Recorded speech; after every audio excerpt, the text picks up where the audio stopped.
Hello students, मैं नीतीश भारद्वाज आपका बेहद बेहद बेहद स्वागत करता हूं DFFT ऑनलाइन क्लासेस में। और ये हमारा एक छोटा सा प्रयास है जो आप लोगों के लिए काफ़ी बेहतर कर सकता है, आपके भविष्य में मदद कर सकता है, ताकि आप लोग बेहतर से बेहतर रिजल्ट ला सको और अपने लिविंग स्टैंडर्ड को, यानी कि अपने जीवन जीने की कला को ऊपर से ऊपर आप लोग ले जा सको। ये बेसिकली ऑनलाइन चैनल बना है तो सरकारी एग्जाम्स यानी गवर्नमेंट जो एग्जाम्स होते हैं आप लोग के, उनकी तैयारी के लिए बनाया गया है बच्चों। और मैं नीतीश भारद्वाज आपका यहाँ पर स्वागत करता हूँ। और आज हम पढ़ने वाले हैं इतिहास, हिस्ट्री को।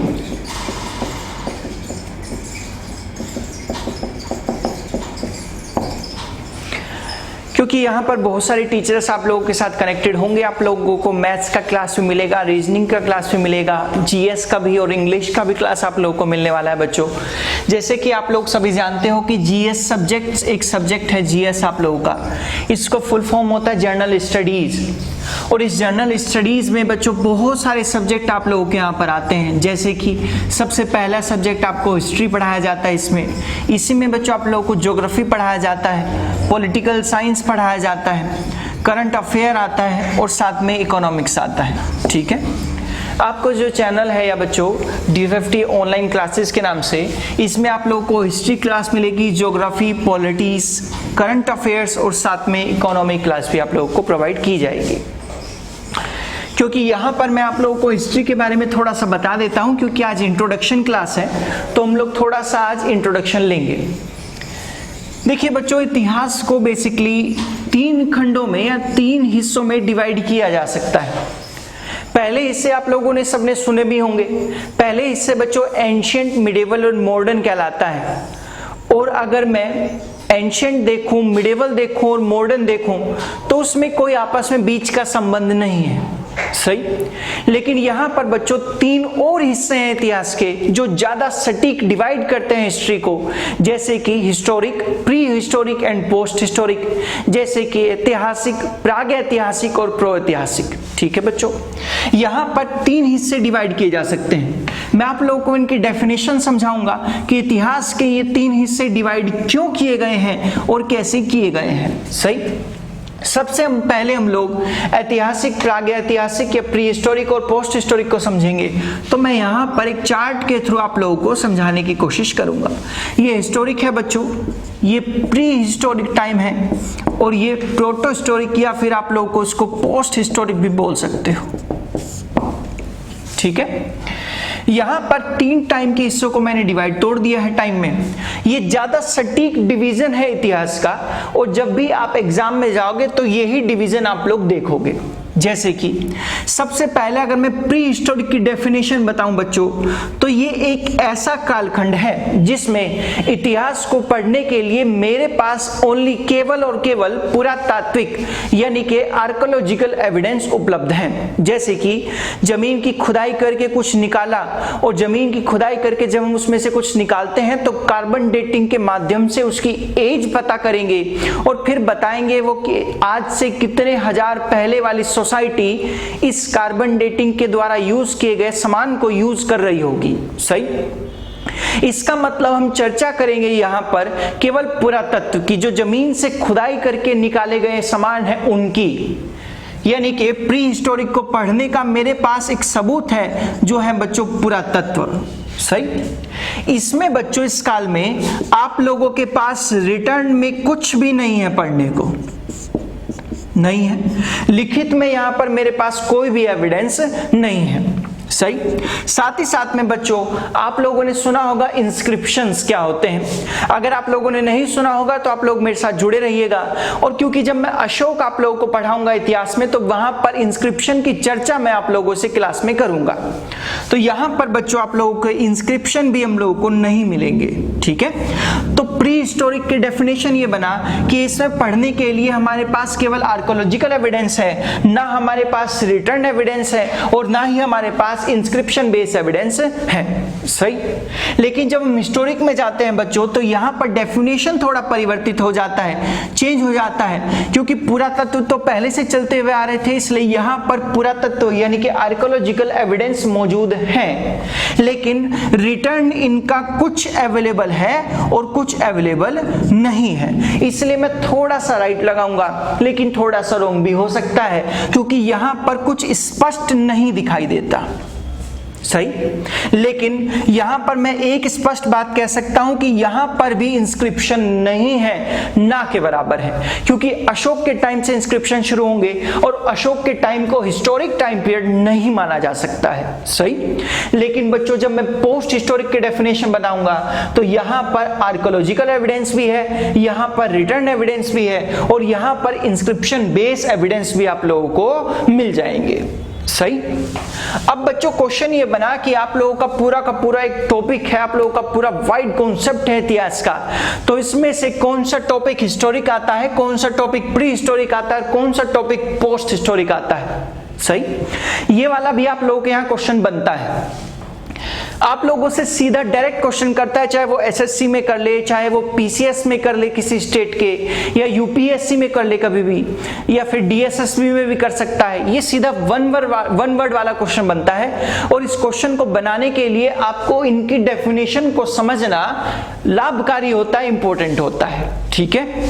तो यहां पर जरा ध्यान देना बच्चों, आप लोगों का जो इंडस वैली सिविलाइजेशन से जो पहले का टाइम है, जिसको मैं स्टोन एज के नाम से जानता हूं, जिसको मैं एवोल्यूशन इन ह्यूमन नेचर के नाम से जानता हूं, यानी कि व्यक्ति का अस्तित्व कब से आया, तब से लेकर इंडस वैली सिविलाइजेशन, सिंधु घाटी सभ्यता तक का टाइम बच्चों प्री हिस्टोरिक में रखा जाता है। इसका मतलब इस टाइम के केवल मेरे पास आर्कियोलॉजिकल एविडेंस है, जमीन की खुदाई करके निकाले गए कुछ सबूत हैं। लेकिन जब मैं हिस्टोरिकल में जाता हूं तो यहां पर आर्कियोलॉजिकल भी आ जाता है और रिटर्न भी आ जाता है। तो यहां पर बच्चों इंडस वैली सिविलाइजेशन रखा गया है, वैदिक एज भी यहीं पर ही रखा गया है। ठीक है। वैदिक एज और इंडस वैली सिविलाइजेशन यानी सिंधु घाटी सभ्यता और वैदिक काल दोनों के दोनों हिस्टोरिक टाइम पीरियड में आते हैं। और इसके आगे का जो भी कुछ है, यानी कि इसके आगे जो हम चलेंगे, जैसे बुद्ध हो गए, जैन धर्म हो गया, या फिर अशोक हो गया, ये सब कुछ पोस्ट हिस्टोरिक में आएंगे। और अभी तक यानी कि जब हम 2020 में चल रहे हैं, ये 2020 में बच्चों पोस्ट हिस्टोरिक में हम लोग पढ़ेंगे। ठीक है। आपके मन में एक और ख्याल आता होगा कि इंदिरा गांधी की जो डेथ हुई है, या इंदिरा गांधी ने जो इमरजेंसी लगाया था, क्या वो इतिहास है? ये क्वेश्चन बड़ा बाजार में चलता रहता है कि क्या ये इतिहास है या नहीं है। तो मैंने कहना चाहूंगा आप लोगों को कि ये वो वाला इतिहास नहीं है जो आप लोगों के कंपटीशन एग्जाम में आता होगा। सही। वैसे इंदिरा गांधी की जो डेथ हुई थी या इमरजेंसी जो हुई थी, वो आप लोग पॉलिटिकल साइंस में पढ़ोगे, आप लोग राजनीतिक शास्त्र के विषय में पढ़ोगे, क्योंकि वो एक राजनीति का मुद्दा था। ठीक है। इतिहास की डेफिनेशन प्रॉपर क्या है बच्चों? सपोज कीजिए कि मैं किसी दुकान पे गया हूं, मैंने वहां कुछ खाना खाया और खाना खाने के बाद मुझे वोमिट हो गया, तो क्या अगली बार मैं उस दुकान पे जाऊंगा? तो नहीं जाऊंगा। और अगर जाऊंगा तो वो सेम चीज कभी नहीं खाऊंगा जिससे मुझे खा के वोमिट हो गया था। और मैं ऐसा क्यों किया? क्योंकि बच्चों मेरे इतिहास ने मुझे कुछ सिखा दिया। ठीक है।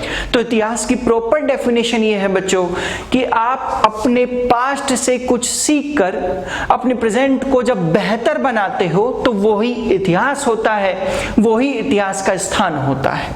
सही। क्योंकि बच्चों आप लोग अपने प्रेजेंट को बढ़िया बनाने वाले हो, इसलिए आपके विषय में एक इतिहास विषय ऐड कर दिया गया था, ताकि आप लोग अपनी राजनीति को या फिर अपने जीवन शैली को अपने इतिहास से सीखकर बेहतर बना सको। समझ में आया? मुझे लगता है सभी को, आप लोगों को समझ में आ रहा होगा। जैसे कि मैं आप लोगों को इतिहास के बारे में बता रहा हूं बच्चों, तो यहां पर मैं आप लोगों को बता देना चाहता हूं कि हम जीरो लेवल से स्टार्ट करेंगे और जीरो लेवल से चलकर हम लोग अपर लेवल तक पहुंचेंगे। यानी कि इस चैनल पर हम जीरो लेवल से शुरू करेंगे, बिल्कुल ऊपर तक की बातें आप लोगों को समझाएंगे। वो आप लोगों के वनडे एग्जाम्स जैसे कि CTET, DSSB, SSC, CGL, CHSL या फिर बैंक में जितना भी कुछ आता है वो सारा यहाँ पर क्लियर होगा।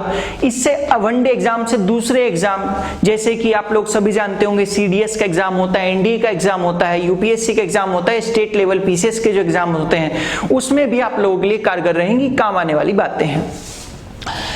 जैसे कि मैंने यहाँ पर इतिहास की चर्चा की, मैंने आप लोगों को इंट्रोडक्शन दिया, वैसे ही पॉलिटिकल साइंस, ज्योग्राफी, इकोनॉमिक्स और करंट अफेयर को आप लोगों को चर्चा किया जाएगा कि ये सब्जेक्ट क्या होते हैं, और हम स्ट्रेटेजी बताएंगे आप लोगों को कि आपको कैसे किस प्रकार से पढ़ना है। क्योंकि आप लोग सभी जानते होंगे कि ये SSC एग्जाम हो रहा है या फिर कोई भी वेरियस एग्जाम जो होते हैं बच्चों, उसमें कट ऑफ हाई जाने लगी है। इसका मतलब ये रहा कि आप एक भी सब्जेक्ट को स्किप नहीं कर सकते हो, आपको सारे सब्जेक्ट आने ही आने चाहिए, चाहे वो इंग्लिश क्यों ना हो, चाहे वो रीजनिंग क्यों ना हो, मैथ्स क्यों ना हो और GS क्यों ना हो। देखिए, किसी भी सब्जेक्ट को पढ़ने का सबसे बढ़िया तरीका होता है उसके कॉन्सेप्ट को रीड करना, और यहाँ पर टीचर्स जो आपको मिलेंगे वो आपके कॉन्सेप्ट को बिल्कुल बेहतर तरीके से आपको रीड करवाएंगे, वो आपको कॉन्सेप्चुअल रीडिंग करवाएंगे, यानी कि आपको तथ्यों पर आधारित होकर पढ़ाएंगे, बिल्कुल बेसिक से पढ़ाएंगे। ठीक है, यहां पर अगर मैं इतिहास की चर्चा करूं तो सबसे पहले हम लोग स्टोन एज के चर्चा करेंगे बच्चों। सबसे पहले हम लोग आप लोगों का पूरा पाषाण काल, मध्य पाषाण काल, नव पाषाण काल, इन सब के बारे में चर्चा करेंगे। पाषाण काल, स्टोन एज के बारे में चर्चा करेंगे। ये था क्या बेसिकली स्टोन, क्योंकि पत्थर को कहते हैं, पाषाण पत्थर को कहते हैं, इसलिए यहाँ का मानव जो औजार यूज कर रहा था वो पत्थरों के बने हुए थे, इसलिए इस एज का नाम पड़ा स्टोन एज। यहाँ पर मैं आप लोगों को बताऊंगा कि ऑस्ट्रेलोपिथेकस क्या था, मैं आप लोगों को बताऊंगा होमो हैबिलिस क्या था, मैं आप लोगों को बताऊंगा होमो इरेक्टस क्या थे, होमो सेपियंस सेपियंस क्या थे। इन सब के बारे में आप लोग पूरे वाइड तरीके से, पूरे बढ़िया तरीके से पढ़ोगे। आप लोगों ने कुछ ने नया नाम सुना होगा ऑस्ट्रेलोपिथेकस, ये क्या है क्या नहीं है। देखो, इंसान को आप तब तक नहीं समझ सकते जब तक आप उसकी उत्पत्ति ना समझे हो, इसलिए उत्पत्ति समझाना बेहद जरूरी है, और इंसान की उत्पत्ति स्टोन एज से होती है। सही। उसके बाद मैं आप लोगों को बच्चों इंडस वैली सिविलाइजेशन पढ़ाऊंगा, क्योंकि आप लोग जो मेरी वीडियो देख रहे हैं वो ज्यादातर भारतवासी होंगे, और भारतवासी होंगे तो जाहिर सी बात है आप लोगों को गर्व करने का विषय है कि भारत में सबसे पहले एक सभ्यता का निर्माण हुआ जिसका नाम था इंडस वैली सिविलाइजेशन, सिंधु घाटी सभ्यता। उसके बाद मैं आप लोगों को वैदिक एज पढ़ाऊंगा। इसी प्रकार से पूरी एंशिएंट इंडिया, मिडिवल इंडिया और साथ में मॉडर्न इंडिया के बारे में हम लोग चर्चा करेंगे। एंशिएंट इंडिया जब मैं आप लोगों को बच्चों पढ़ाऊंगा तो वहां पर राजा केवल हिंदू होगा, साथ ही साथ में इस राजा का एडवाइजर होगा ब्राह्मण, और ये सोसाइटी 4 हिस्सों में डिवाइडेड होगी, ब्राह्मण, क्षत्रिय, वैश्य और शूद्र में। ठीक है, इन सोसाइटी के बारे में भी हम लोग चर्चा करेंगे। ये राजा का जो लैंग्वेज था, या फिर यहाँ पर ब्राह्मण को जो लैंग्वेज आएगी वो होगी संस्कृत, क्योंकि यहाँ पर ज्यादातर जो लिटरेचर लिखा जाएगा वो संस्कृत में लिखा जाएगा। तो एंशिएंट इंडिया में हम हिंदू राजा को पढ़ेंगे, लिटरेचर संस्कृत में पढ़ेंगे, मंदिरों को पढ़ेंगे, इन सब के बारे में हम लोग चर्चा करेंगे। जब हम लोग मिडिवल इंडिया में जाएंगे तो वहां पर हम लोग इस्लाम धर्म के राजा को पढ़ेंगे। इस्लाम धर्म का जो राजा होगा फारसी ये भाषा बोलता होगा, या फिर टर्किश उसको लैंग्वेज आता होगा, तो वहां पर बच्चों हम लोग फारसी भाषा के लिटरेचर को पढ़ेंगे, साहित्य को पढ़ेंगे, मस्जिदों को पढ़ेंगे, या फिर सूफी संतों को पढ़ेंगे। ठीक है जी। उसके बाद हम मॉडर्न इंडिया में जब जाएंगे, आधुनिक भारत में जब जाएंगे, तो वहां पर बच्चों हम जाकर अंग्रेजों की थ्योरीज को पढ़ेंगे, उनके कॉन्सेप्ट को समझेंगे, उनकी प्लानिंग को समझेंगे।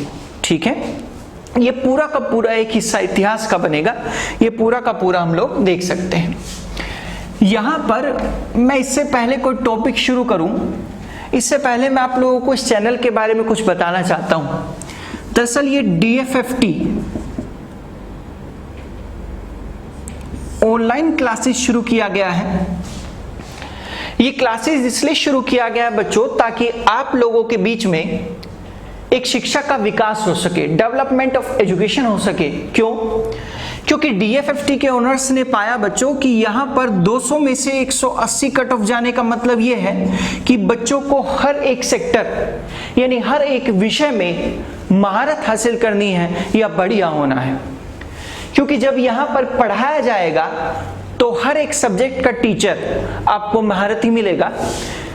आप लोगों को पता होगा, उस टीचर को भी पता होगा कि कैसे पढ़ाना है, और उसको पता होगा कि मैं क्या ऐसा बोलूं कि स्टूडेंट्स को समझ में ज्यादा आए। जैसे कि आप लोग बचपन में जब सुने होंगे तो इतिहास की जो पुस्तकें थी उसमें कहानियां लिखी हुई थी।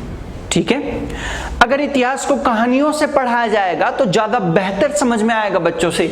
तो मैं यहाँ पर आप लोगों को वादा करता हूँ कि इतिहास में आप लोगों को कहानी बेस्ड होकर पढ़ाऊंगा, कहानियां सुनाई जाएंगी, फिर उसमें से आप लोगों के कुछ क्वेश्चन पुटअप किए जाएंगे और आप लोगों को आंसर उसमें से बनाए हैं, ठीक है। यहाँ पर पूरा कोर्स आप लोगों का होगा, चाहे वो ज्योग्राफी क्यों ना हो, हिस्ट्री क्यों ना हो, इकोनॉमिक्स क्यों ना हो, सारा कोर्स हम लोग देखेंगे। तो बच्चों 180 नंबर अगर कट ऑफ जाएगा तो सारे टीचर्स हम लोगों को चाहिए। यहाँ पर सबसे बड़ी बात यह है कि यहाँ पर हर एक सब्जेक्ट की फैकल्टी है, रीजनिंग की फैकल्टी है, यहाँ पर साथ में मैथ्स की फैकल्टी है, जीएस की फैकल्टी है और साथ ही साथ में बच्चों इंग्लिश की फैकल्टी है। सबसे बड़ी बात यह है कि यहाँ पर ये चारों फैकल्टी अपने सब्जेक्ट में महारथी हैं, यानी कि ये सब्जेक्ट अपना बढ़िया से जानते हैं, पढ़ना भी और साथ में पढ़ाना भी।